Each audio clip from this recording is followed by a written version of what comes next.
Hello बच्चों, स्वागत है आप लोगों का ऐसे ऑनलाइन सॉल्यूशन में। आज आप लोगों का जो टॉपिक है कंट्रोल एंड कोऑर्डिनेशन का, ये सेकंड पार्ट यानी कि सेकंड टॉपिक शुरू होगा, जिसका नाम है ब्रेन। जिसका क्या नाम है? ब्रेन। हिंदी में इसे मस्तिष्क कहते हैं। क्या कहते हैं बाबू? मस्तिष्क। तो वर्ड से समझिएगा मस्तिष्क के बारे में कि मस्तिष्क होता क्या है या ब्रेन होता क्या है। इसके बारे में बिल्कुल डिटेल्स में बता दिया जाएगा आज आप लोगों को कि ब्रेन और मस्तिष्क ये दोनों के दोनों क्या होते हैं और कैसे होता है। ठीक है, तो चलिए हम लोग शुरू करते हैं इसको। चलिए इसके बारे में कुछ विचित्र पॉइंट समझ लीजिए, विचित्र बातों को समझिए। जैसे बात नंबर 1 समझिएगा, बिल्कुल गौर से ध्यान दीजिएगा बाबू, बिल्कुल बढ़िया से ध्यान दीजिए। आप लोग वीडियो के लास्ट तक बने रहिए ताकि टॉपिक समझ में आए और अच्छी तरह से आए। अगर मैं बात करूं मस्तिष्क का वजन, वजन किसकी बात करूं बाबू? वजन की। तो वजन इसकी लगभग कितनी होती है? 1.2 केजी से लगभग 1.4 केजी के करीब होता है इसका वजन। किसी व्यक्तियों में ये 1.2 केजी होता है, किसी में 1.4 केजी के करीब होता है। तो ये अलग अलग हो सकता है, थोड़ा सा इधर उधर। तो ये वजन की बात हुई। फिर आता है सवाल कि ये बना किससे है? मेड अप ऑफ, किससे बना हुआ है ये? तो ये निर्मित है या निर्मित है, क्या चीज से निर्मित है बाबू? निर्मित होता है, उसका नाम है न्यूरॉन। कौन सा सेल से बना है? न्यूरॉन। अगर बात करूं संख्या की, किसकी संख्या की? किसकी संख्या बाबू? तो न्यूरॉन की। तो 1 खरब से भी ज्यादा होता है, 1 खरब से भी ज्यादा। एरो ऊपर दिया हुआ इसका मतलब ज्यादा है। 1 खरब से भी ज्यादा इसकी संख्या होती है न्यूरॉन की। यह बातें समझ में आ गई आपको? चलिए इसके बाद आगे की ओर और समझाते हैं आपको। ये जो ब्रेन होता है, इसकी सुरक्षा के लिए, ये तो न्यूरॉन से बना है, समझ रहा है। इसकी सुरक्षा के लिए इसे खोपड़ी में बंद रखा जाता है। यानी ऊपर वाला इसको कहाँ रखा है जी? खोपड़ी में बंद रखते हैं, खोपड़ी में बंद रखे हैं। स्कल के अंदर इसको रख दिया, स्कूल नहीं कह रहा है, स्कल कह रहा है, खोपड़ी। इस खोपड़ी में रखा गया है। इसमें लगभग 8 ज्वाइंट, इसमें बहुत सारा खोपड़ी का भाग जोड़ होता है जी, जोड़ होता है। लगभग 8 हड्डियों का जोड़ होता है ये खोपड़ी जो होता है, इस खोपड़ी के नीचे एक लेयर होता है, आवरण होता है। वो आवरण को हम लोग मस्तिष्क आवरण कहते हैं। कौन सा आवरण कहते हैं? मस्तिष्क का आवरण, मस्तिष्क आवरण। इसे इंग्लिश में मेननजिस कहा जाता है, मेननजिस कहा जाता है, मस्तिष्क आवरण। ये मस्तिष्क आवरण या मेननजिस 3 लेयरों से बना होता है। कितने लेयरों से बाबू? 3। एक को कहते हैं पाया मैटर। क्या कहते हैं? पाया मैटर। दूसरा होता है ड्यूरा मैटर। तीसरा होता है जिसे कहते हैं आर्के नॉइड लेयर, आर्केनॉइड लेयर। ये तीनों के तीनों मिलकर मस्तिष्क आवरण का निर्माण करते हैं, जो सुरक्षा करती है। ठीक है, गौर से समझिएगा, ये तीनों के तीनों सुरक्षा करते हैं। कभी कभी इन तीनों में चोट लग जाता है बाबू। क्या लग जाता है? चोट लग जाता है। तब एक स्थिति पैदा होती है। तब एक क्या पैदा होती है बाबू? स्थिति।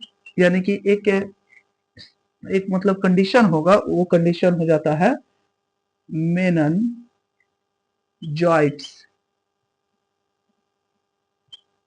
मेननजाइट्स, समझ रहा है? मेननजाइट्स क्या है? तो कभी कभी मेननजिस के ऊपर चोट लग जाता है, जिसके कारण उसके लेयरों में सूजन हो जाती है, जिसे मेननजाइट्स कहा जाता है। ये मस्तिष्क का आवरण है। चलिए वन शॉट में रिवीजन कीजिए जल्दी से। मस्तिष्क का वजन कितना बाबू? 1.2 केजी से 1.4 केजी। देखिए आप लोग क्या कीजिए, नोट्स बनाते चलिए, साथ में लिखते चलिए। मस्तिष्क का वजन 1.2 केजी से 1.5 केजी। आपको जो ये चित्र दिख रहा है, यही चित्र है अपना मस्तिष्क। ठीक है, ये इसको काट कर ऐसे दिखाया गया। निर्माण किससे हुआ है? न्यूरॉन से। संख्या कितनी? 1 खरब से भी ज्यादा। पाया कहाँ जाता है? खोपड़ी में। खोपड़ी अकेले होता है, गोना जोड़ों से बना होता है, 8 हड्डी के लगभग जोड़ होता है। आवरण कौन सा होता है इसके ऊपर? तो आवरण होता है मस्तिष्क का आवरण, जिसे मेननजिस कहते हैं। मेननजिस में कितने लेयर? 3। पारामेटर, डूरामेटर, आर्केनॉइड लेयर। तीनों में जब कभी चोट लग जाती है, एक स्थिति पैदा होती है, जिसे मेननजाइट्स कहते हैं। इतनी बातें सभी को क्लियर हो गई? अगर क्लियर हो गई हो तो एक बार जोरदार कमेंट कीजिए, yes sir we got it, हम समझ गए कि ये क्या है। ठीक है, चलिए तो आगे की ओर हम लोग टॉपिक्स को शुरू करते हैं।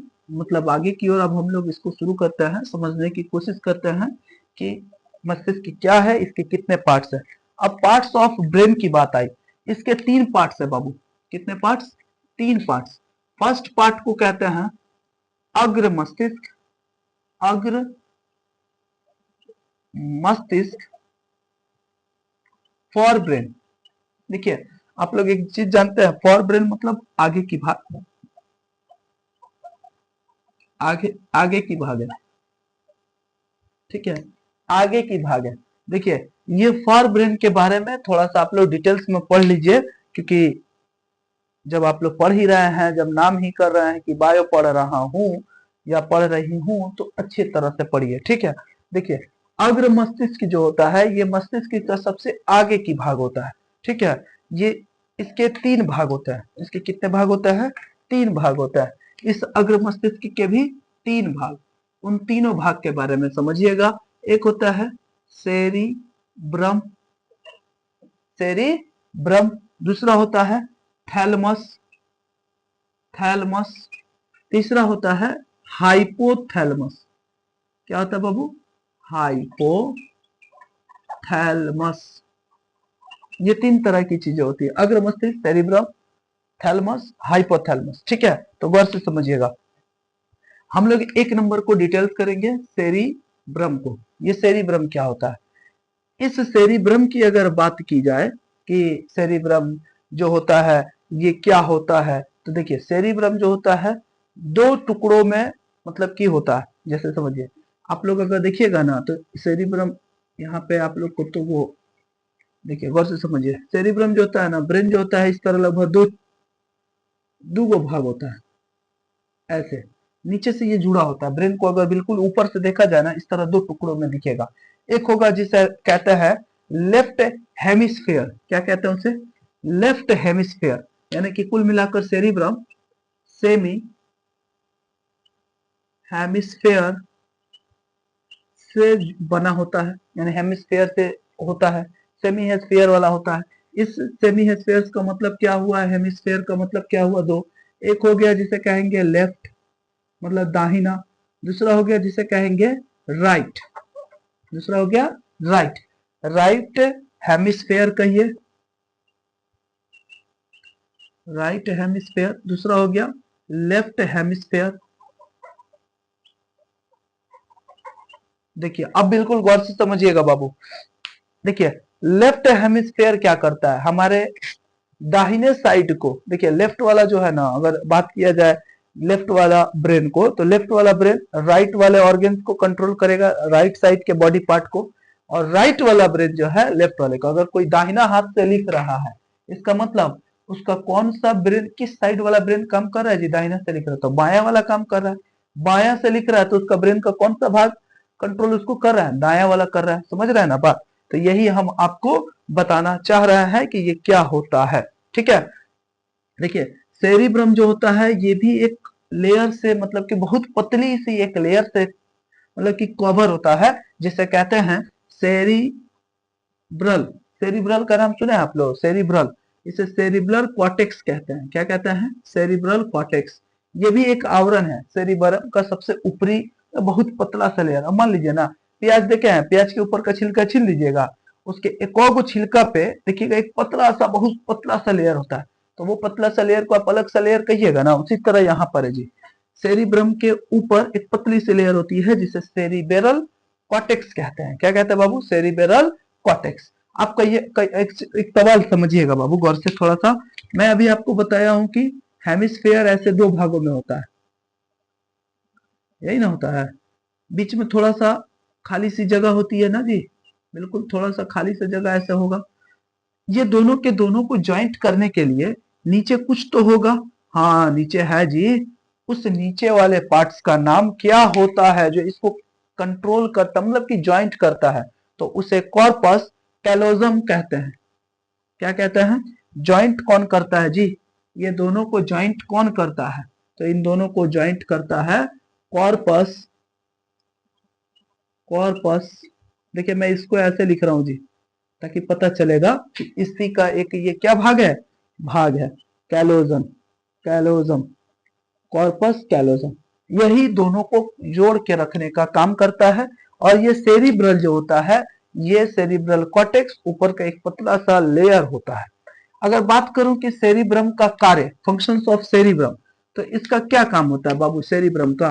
सोचना, सोचना, समझना, या कहिए आप डायरेक्ट की मेमोरी सिस्टम, मेमोरी सिस्टम को कंट्रोल करता है। तो खैर वो मेमोरी सिस्टम लिखिए, या यहां पर मैं लिख चुका हूं, सोचना, समझना जैसे क्रियाओं का नियंत्रण करता है। जैसे वॉलेंट्री एक्शन समझता है, वॉलेंट्री मसल्स, वॉलेंट्री मसल्स को भी कंट्रोल करता है जी। वॉलेंट्री मसल, वॉलेंट्री मसल जो होता है ना, इस वॉलेंट्री मसल्स को कंट्रोल करता है कौन? तो सेरिब्रम अपना। ये बातें समझ में आ गई सभी को कि सेरिब्रम क्या करता है। देखिए सेरिब्रम सोचना, समझना, वॉलेंट्री मसल, कान, नाक, यानी लगभग सेंस ऑर्गन जो होते हैं हमारे पांचों, वो सारे पांचों के पांचों सेंस ऑर्गन की सूचनाओं को ग्रहण करता है। मतलब कि इम्पल्स जो होगा उस इम्पल्स को एक्सेप्ट करेगा, उसका रिएक्शन देगा, उसका, समझ में आ रहा है? तो ये अपना सेरिब्रम करता है। कौन करता है जी? सेरिब्रम। इसके बाद आता है अपना सेकेंड पार्ट जिसका नाम है थैलमस। क्या नाम है बाबू? थैलमस। तो मैं यहाँ पे लिख रहा हूँ थैलमस। देखिए मैं शॉर्ट में लिख रहा हूँ सभी को और बता रहा हूँ, उसको समझिए। थैलमस, ये भी देखिए, ये जो होता है ना सेरिब्रम का नीचे पाया जाता है, और ये छोटी सी एग शेप स्ट्रक्चर होती है। एग शेप्ड, एग जैसे समझते हैं जी, अंडाकार संरचना, छोटी सी अंडाकार संरचना होती है। ठीक है, इसका क्या काम होता है बाबू? तो ये आप कह सकते हैं एक्सटर्नल, एक्सटर्नल समझते हैं, एक्सटर्नल फैक्टर को या एक्सटर्नल स्टिमुली को कंट्रोल करता है। जैसे एक्सटर्नल स्टिमुली का मतलब क्या हुआ? दर्द, चोट लगा तो दर्द हुआ, चोट लगा तो दर्द हुआ, चोट लगा तो दर्द हुआ। इसका कंट्रोल कौन किया? तो अपना थैलमस किया। ठंडा का एहसास कौन कराया आपको? तो अपना थैलमस करवाया। उसी तरह मैं कह दूं ठंडा का एहसास हुआ तो गर्म का एहसास कौन करवाया? थैलमस। अगर मैं बात करूं ठंडा भी बाहर से ही हमें लगता है, गर्मी भी बाहर से ही एहसास होती है, दर्द भी चोट लगता है बाहर से तभी एहसास होती है। तो आप कुल मिलाकर अगर मैं ये तीनों का कंपैरिजन करूं तो ये तीनों क्या है? एक्सटर्नल फैक्टर है, और यही एक्सटर्नल फैक्टर को कंट्रोल करता है अपना थैलमस। कौन कंट्रोल करता है लल्ला? थैलमस। ठीक है, ये बातें सबको समझ में आ गई। इसमें किसी को किसी भी तरह की कोई दिक्कत नहीं ना हुई जी? अगर दिक्कत होती हो तो आप लोग कमेंट कीजिएगा। किसी भी तरह का कोई, किसी का कोई सवाल हो मन में तो आप लोग कमेंट कीजिएगा, उसका जवाब दिया जाएगा कमेंट के माध्यम से, या मेरे नंबर पे कांटेक्ट कीजिएगा, आपको जवाब मिलेगा। ठीक है, ये बातें समझ में आ गई तो आगे की ओर चले अब हम लोग। अरे बिल्कुल आगे की ओर चला जाए जी, थैलमस तो हो गया अब अपना। अब बात आता है हाइपोथैलेमस का। किसका बात आता है बाबू? हाइपोथैलेमस का। तो देखिए हाई, ये बिल्कुल थैलमस का ही उल्टा भाग होता है जी। थैलमस का ही क्या होता है? हाइपोथैलेमस उल्टा पार्ट होता है। तो गौर से समझिए, थैलमस जब समझ गए हैं तो हाइपोथैलेमस भी समझ जाइएगा। हाइपोथैलेमस क्या होता है? देखिए हाइपोथैलेमस जो होता है ना, ये घंटी की तरह संरचना वाली होती है। ये एग है और घंटी देखे हैं जो ऊपर पतला होता है, नीचे जाकर हुंडी जो निकलता है, उसी तरह घंटी की तरह ये हाइपोथैलेमस संरचना होती है। चित्र में आप देखिएगा नीचे की ओर झुका हुआ दो घंटी की तरह संरचना, वो घंटी जो होती है ना उसे पीयूष ग्रंथि कहते हैं। ठीक है, पीयूष ग्रंथि, पिट्यूटरी ग्लैंड और जो पतली सी नली होती है, वो दोनों मिलकर हाइपोथैलेमस बनती है। ये हाइपोथैलेमस क्या करता है? एंडोक्राइन ग्लैंड मतलब अंतःस्रावी ग्रंथियों का नियंत्रण करेगा कि हार्मोन निकालो मत निकालो, कौन सा हार्मोन निकलेगा कौन सा नहीं निकलेगा, कंट्रोल करेगा हाइपोथैलेमस। या आप कह सकते हैं ये था एक्सटर्नल फैक्टर, वो होगा इंटरनल फैक्टर। इंटरनल स्टिमुली को कंट्रोल कौन करेगा जी? तो इंटरनल स्टिमुली का कंट्रोल हाइपोथैलेमस करेगा। जैसे मान लीजिए मुझे भूख लगा, मुझे भूख लगा, अरे अंदर कमी हुई पेट में के अंदर तब ना हमें भूख लगा। अंदर की ओर कमी हुई, पेट के अंदर कमी हुई, इसका मतलब आंतरिक उद्दीपन का नियंत्रण अपना हाइपोथैलेमस करेगा। जैसे दर्द तो बाहरी स्टिमुली हो गया, उसी तरह अंदर की ओर, मतलब कि किसी से घृणा हो गई तो अंदर से ना हो जाता है। लोग ना कहता है कि दिल से तुमसे नफरत हो गई, समझ में आ रहा? दिल में तुम बस गए, ये सभी जो हो रही है अंदर की ओर, फीलिंग्स, इमोशंस, ये सब अंदर से हो रहा है। अंदर से जब हो रहा है ना, हार्मोन कर रहा है जी सबको, तो ये सब का कंट्रोलिंग किसके पास है? हाइपोथैलेमस का। हाइपोथैलेमस पता है आपको ज्यादातर हाइपोथैलेमस काम कब करता है, ये एक्टिव कब होता है? तो ज्यादा प्याज और लहसुन जैसे चीजों का सेवन करने से। तो जो साधु संत वगैरह होता है ना, वो प्याज और लहसुन का सेवन कम करते हैं ताकि हाइपोथैलेमस बैलेंस बना रहे। ज्यादा मात्रा में प्याज और लहसुन का सेवन कीजिएगा ना, हाइपोथैलेमस ही एक्टिव हो जाएगा बबुआ। समझ रहा है? तो आप लोग को कुछ समझ में ना आएगा जी, पढ़ने में मन नहीं लगेगा। समझ रहा है? पढ़ने में मन नहीं लगेगा, हमेशा गलत गलत सोचते रहिएगा, हमेशा आपका अंदर से घृणा उत्पन्न होगी। समझ रहा है? ये सभी इंटरनल फैक्टर को कंट्रोल हाइपोथैलेमस करेगा। तो वो बातें नहीं लिख रहा है क्योंकि एक्सटर्नल फैक्टर के बिल्कुल उल्टा इंटरनल फैक्टर है जिसका कंट्रोल हाइपोथैलेमस। और जो बातें कहे हैं उस बातों को आप लिख लीजिएगा। अगर मैं शॉर्ट में लिखूं तो आप समझ जाइए। भूख का नियंत्रण, भूख का, प्यास का, प्याज नहीं बाबू, प्यास, प्यास का। अच्छा, उसी तरह घृणा का, घृणा समझता है जी? घृणा मतलब अंदर से घृणा आती है, लोगों से नफरत जो हो जाती है। इमोशंस का, इमोशन का, प्यार का, लव, लोग कहते हैं ना लव हो गया जी, तो वो लव नहीं, उसे अट्रैक्शन कहते हैं। वही अट्रैक्शन वगैरह ये सब को कंट्रोल अपना हाइपोथैलेमस किया। इन सबको कंट्रोल कौन किया जी? हाइपोथैलेमस। अगर हाइपोथैलेमस गड़बड़ हो जाए तो आपको क्या लग रहा है जी? सभी से प्यार होता रहेगा। समझ में आ रहा है जी? हाइपोथैलेमस के चलते ये हुआ। तो आई होप आप लोगों को ये समझ में आ गया होगा ब्रेन का फर्स्ट पार्ट जिसका नाम क्या है? अग्र मस्तिष्क। इसी अग्र मस्तिष्क का एक देखिए, आप लोग हिंदी में देखिएगा ना एनसीईआरटी की किताब में, तो सेरिब्रम का परम मस्तिष्क हिंदी दिया है। कौन सा हिंदी दिया है? परम मस्तिष्क, परम परम मस्तिष्क दिया है जी। परम मस्तिष्क एक ही में मस्तिष्क है, देख लीजिएगा आप लोग, परम मस्तिष्क, जगह ही नहीं बचा। तो ये परम मस्तिष्क होता है अपना सेरिब्रम। लगभग पूरा 60% पूरा ब्रेन का लगभग सबसे बड़ा भाग। सबसे बड़ा भाग कौन होता है? तो सबसे बड़ा भाग, सबसे बड़ा, सबसे बड़ा यही अपना होता है जिसका नाम है सेरिब्रम। जिस बच्चों का सेरिब्रम छोटा होगा या कमजोर होगा, अच्छी तरह से काम नहीं करेगा, वो बच्चे मंद बुद्धि के होते हैं। कैसे होते हैं बाबू? मंद बुद्धि के होते हैं। तो बच्चों का मंद बुद्धि होना या बच्चों का दिमाग कम लगना पढ़ाई में, अगर आपकी पढ़ाई में मन कम लगती है तो समझ जाइएगा या आपको याददाश्त कमजोर है, मेमोरी सिस्टम कमजोर है आपका। इसका मतलब आपका सेरिब्रम जो है, ये सेरिब्रम सही से काम नहीं कर रहा है आपका। ये शुरू से ही ऐसी दिक्कत है। अब आप इसके ऊपर जितना प्रेशर डालिएगा ना सेरिब्रम पर, वो उतना ज्यादा काम का मतलब कि आप मान लीजिए फ्री रहिएगा, बिल्कुल फ्री रह रहा है, बिल्कुल फ्री रह रहा है, तो एक ही काम को करने में हम मतलब अपना दिन भर गुजार दे रहे हैं। जब बहुत सारा काम एक साथ आपको दे दिया जाएगा ना, तब मतलब धीरे धीरे, एक ही बार में नहीं तो आप तो कंफ्यूज हो जाइएगा। धीरे धीरे रोज मतलब आज एक काम किया, कल 2 काम दिया गया, परसों 3 काम, उसके अगले दिन 4, उसके अगले दिन 5, इस तरह काम अगर बढ़ाया जाए ना, तो वो बच्चों का आदत हो जाता है माइंड को। तो रोजाना आप मत पढ़िए 10 घंटा बैठ के, 1 घंटा पढ़िए, फिर उसके बाद धीरे से बढ़ाइए, 1.5 घंटा कीजिए, फिर 2 घंटा कीजिए, फिर 2.5 घंटा कीजिए, मन लग जाएगा जी। ये सेरिब्रम कहता है।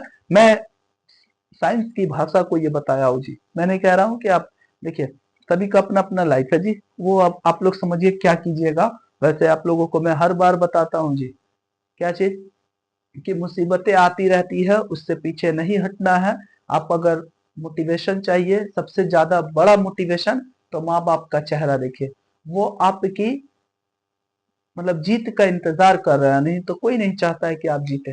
दुनिया में 2 ही ऐसे शख्स होंगे जो चाहेंगे आपसे कि आप आगे जाओ उनसे, वो है आपके शिक्षक और दूसरे हो गए आपके पेरेंट्स, माता पिता, गार्जियन जिसे आप कह रहे हैं, वो गार्जियन। नहीं तो कोई नहीं चाहता है, ये दुनिया की हकीकत है। आपके दोस्त नहीं चाहते हैं कि आप आगे जाओ, आपके रिश्तेदार नहीं चाहते हैं आप आगे जाओ।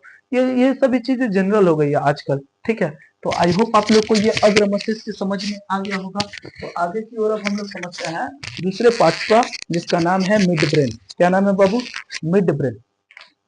तो मैं इसे क्लीन करूं जी, तो चलिए इसे मैं क्लीन करता हूं। आप लोग नोट्स बना रहे हैं ना जी, नोट्स बनाते चलिएगा, वीडियो के एंड तक रहिएगा ना, तो हर चीज आपको समझ में आएगा बिल्कुल बढ़िया से।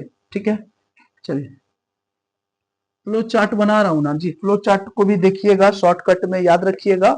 हमें आप कभी भी किताब उठाइएगा ना तो फ्लो चार्ट देखिएगा, समझ में आ जाएगा। ये शॉर्टकट का फ्लो चार्ट इसे कहते हैं। ठीक है, इसके कितने भाग हम बताए आपको? 3। एक होता है जिसे कहते हैं सेरिब्रम, दूसरा होता है जिसे कहते हैं थैलमस, तीसरा होता है जिसे कहते हैं हाइपोथैलेमस। यही ना होता है बाबू, 3 गो। तो ये तीनों भाग आपको हम बता दिए। अब एक चीज समझिएगा, गौर से ध्यान दीजिएगा। दूसरा पार्ट अब हम लोग शुरू करेंगे जिसका नाम है मध्य मस्तिष्क। कौन सा मस्तिष्क? मध्य मस्तिष्क। ये कहाँ पाया जाता है बाबू? ये मध्य मस्तिष्क जो होता है, अग्र मस्तिष्क के जस्ट नीचे मिड ब्रेन होता है। कौन सा ब्रेन होता है? Mid brain. इसी मिड ब्रेन के बारे में समझना है हमें, जानना है हमें कि ये मिड ब्रेन होता क्या है, और इसके बारे में समझने की कोशिश किया जाए। इस मिड ब्रेन का एक ही भाग होता है जिसका नाम है कारपोरा। क्या नाम है? कारपोरा। बोरा मत कहिएगा बाबू, सब कारपोरा होता है बाबू। ये क्या होता है? कारपोरा। इस कारपोरा के 2 भाग होता है।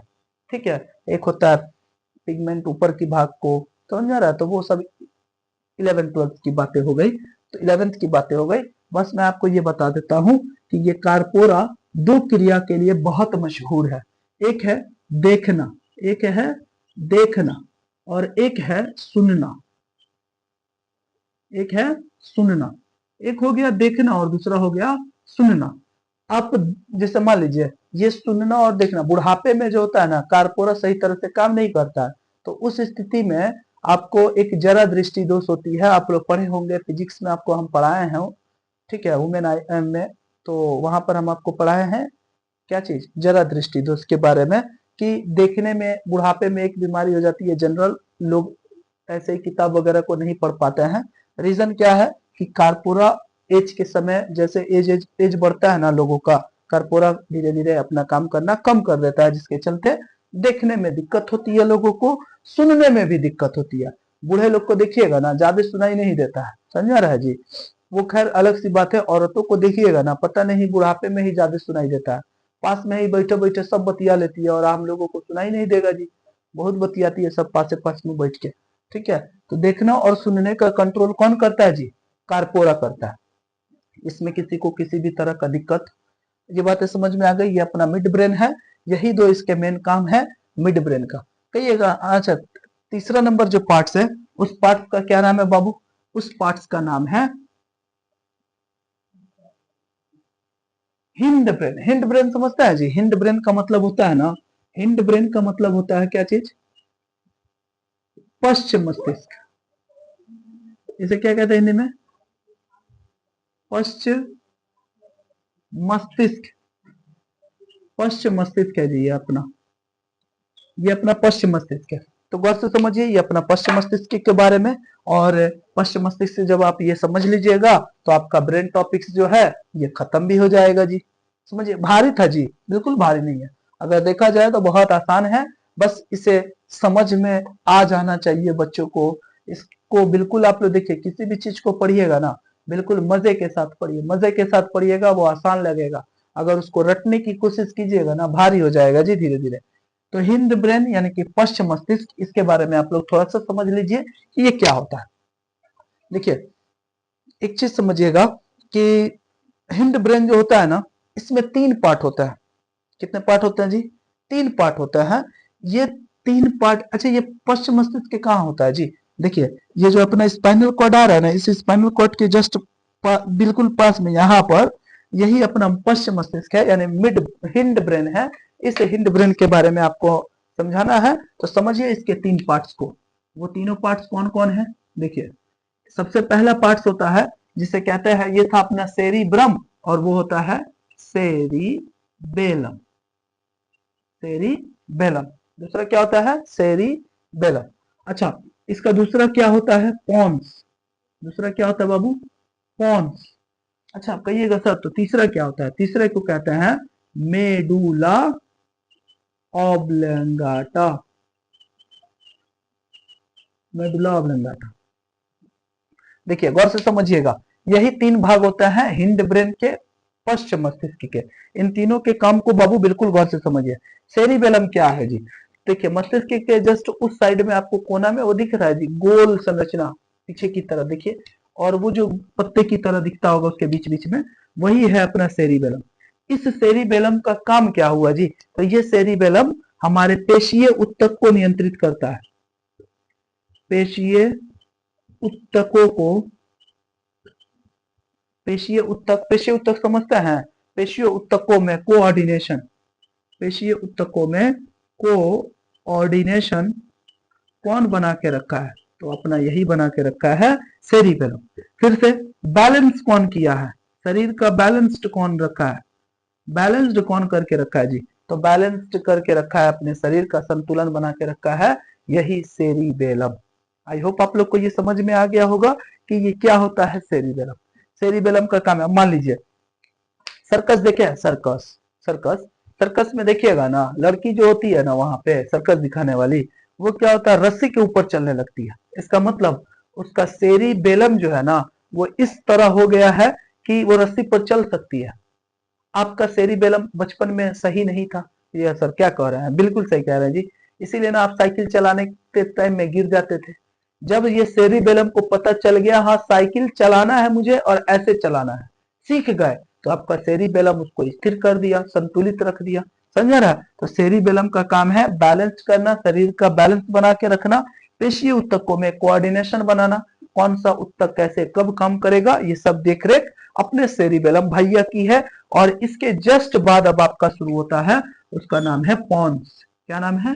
पॉन्स। तो चलिए हम लोग पॉन्स को समझते हैं। चलिए पॉन्स को समझाए जी। देखिए पॉन्स का कोई खतरनाक काम नहीं है जी, पॉन्स का एक ही काम है। क्या काम है? रेस्पायरेशन।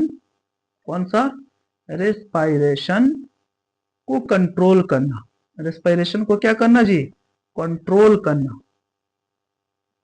रेस्पायरेशन को कौन कंट्रोल करता है जी? तो रेस्पायरेशन का कंट्रोलिंग पावर जो है वो है अपने पॉन्स के पास।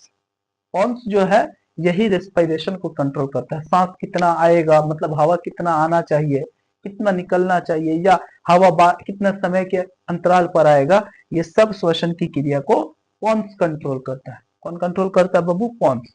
कहिएगा सर फिर ये मेडुला ऑब्लिंगाटा क्या करता है? ये बिल्कुल नीचे स्पाइनल कॉर्ड के बिल्कुल यहाँ पर जुड़ा हुआ होता है, ठीक है। ये मेडुला ऑब्लिंगाटा बड़ी खतरनाक होता है जी, समझ लीजिए मेडुला ऑब्लिंगाटा के बारे में।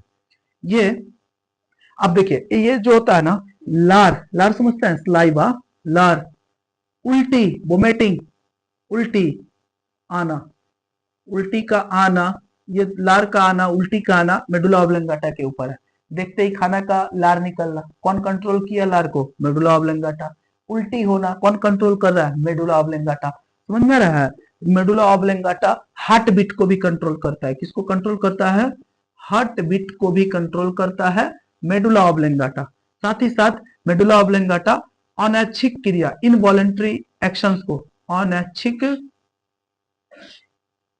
अनैच्छिक क्रिया, अनैच्छिक क्रिया का नियंत्रण कौन कर रहा है बाबू? तो अनैच्छिक क्रिया का नियंत्रण अपना मेडुला ऑब्लिंगाटा कर रहा है। इस प्रकार आपका ये जो ब्रेन टॉपिक्स है ये खत्म हुआ। और आई होप आप लोगों को ये वीडियो अच्छी लगी हो। अगर अच्छी लगी हो तो आप लोग वीडियो को लाइक कीजिए, दोस्तों के पास शेयर कीजिए, और आप लोगों से विनती है कि वीडियो को ज्यादा से ज्यादा आप लोग अपने अपने दोस्तों को बताएं। अब आप लोगों का इंपॉर्टेंट जो क्वेश्चंस है वो भी आप लोगों को सॉल्व करवाया जाएगा, बताया जाएगा, समझाया जाएगा उसके बारे में, ठीक है। बॉडी के व्यू से जो जो इंपॉर्टेंट है, समझ आ रहा है? सब ये सब आप लोगों को मिल जाएगा। बस आप लोगों से यही कहना है कि ये जो ब्रेन टॉपिक्स है इसको बिल्कुल आप लोग 2 बार वीडियो को देख लेते हैं अगर पूरा, तो कंफर्म है ये एक बार में ही अगर पूरा बिना स्किप किए आप देखते हैं ना, तो आपको ये पूरा टॉपिक समझ में आ जाएगा कि क्या है और क्या क्या इसमें बताया गया। तो चलिए एक बार वन शॉट में इसको हम लोग रिवीजन कर लेते हैं। बताइए ब्रेन का वेट कितना? कमेंट कीजिए। अब आप लोग ये मत सोचिएगा कि प्रीमियम में लगाए हुए हैं सर तो इसमें कौन सा ये मतलब कि कमेंट देख रहा है। मैं कमेंट देखता हूँ जी, आप लोगों को पता नहीं चलता, मैं कमेंट भी देखता हूँ आप लोगों का, ठीक है। जवाब भी देता हूँ, वहां पे टाइप करके मैं लिखता नहीं हूँ कि आपको मतलब कि आपको ना पता चले। आप लोग, मैं रोज देखता हूँ कि कितने बच्चे देख रहे हैं, नहीं देख रहे हैं। तो चलिए, ब्रेन का वेट कितना, जल्दी से कमेंट कीजिए सभी बच्चे। ब्रेन का वेट कितना होता है, वजन, ब्रेन का वेट लिखिए, पढ़ा चुके हैं आप लोग को। चलिए, इसमें कौन सा न्यूरॉन होता है, सॉरी मतलब न्यूरॉन होता है, न्यूरॉन से बना होता है, सेल से। अच्छा, फिर दूसरा सवाल सुनिएगा, ये पाया कहाँ जाता है जी, पाया कहाँ जाता है, खोपड़ी में, खोपड़ी में मिलेगा। इसके बाद ये जो होता है, कितने लेयर इसमें, 3 लेयर। उन तीनों लेयर के ग्रुप्स को मेनिंजिस कहेंगे। आर्केनॉइड लेयर, पारामीटर, डूरामीटर, ये तीनों मिलकर अगर इन तीनों में सूजन हो जाए तो कौन सी बीमारी, मेनिंजाइटिस बीमारी हो जाती है। और ये ब्रेन के पार्ट्स है, कितने पार्ट्स, 3 पार्ट्स। एक हो गया अग्र मस्तिष्क, मध्य मस्तिष्क, पश्चिम मस्तिष्क। इसी अग्र मस्तिष्क का ये जो सेरिब्रम है, इसी सेरिब्रम को हम लोग कहते हैं कौन सा, इसी को कहते हैं परम मस्तिष्क भी। यही मेमोरी सिस्टम को कंट्रोल करता है, आपको पढ़ानी है। थैलमस क्या करता है, एक्सटर्नल स्टिमुली को मतलब कि कंट्रोल करता है। हाइपोथैलेमस इंटरनल स्टिमुली को कंट्रोल करता है। मध्य मस्तिष्क क्या करता है कि एक ही भाग कर्पोरा, देखने और सुनने में मदद करता है। भिन्न ब्रेन जो होता है, ये क्या करता है, सेरिब्रम जो होता है, सेरिबेलम, ये हमारे शरीर का संतुलन बनाए रखता है, पेशियों ऊतकों में कोऑर्डिनेशन बनवाता है। कौन सा, रेस्पिरेशन को कंट्रोल करता है। मेडुला ऑब्लिंगाटा, लार का निकलना, उल्टी आना, हार्ट बीट का कंट्रोलिंग, साथ ही साथ अनैच्छिक क्रिया, इनवॉलेंट्री। आप समझिए ना, दिल, दिल धड़क रहा है, दिल धड़क रहा है जी, तो धड़क रहा है, कौन कंट्रोल कर रहा है, मेडुला ऑब्लिंगाटा। कितना धड़केगा, कितना धड़क रहा है, ये सब मेडुला ऑब्लिंगाटा के ऊपर है। मेडुला ऑब्लिंगाटा, अनैच्छिक क्रिया जो हमारे इच्छा अनुसार नहीं हो रही है, उसका कंट्रोलिंग मेडुला ऑब्लिंगाटा के ऊपर है। तो आई होप आप लोग को ये वीडियो अच्छा लगा हो। आज का सेशन यहीं पे खत्म करते हैं। Thank you so much for all my student.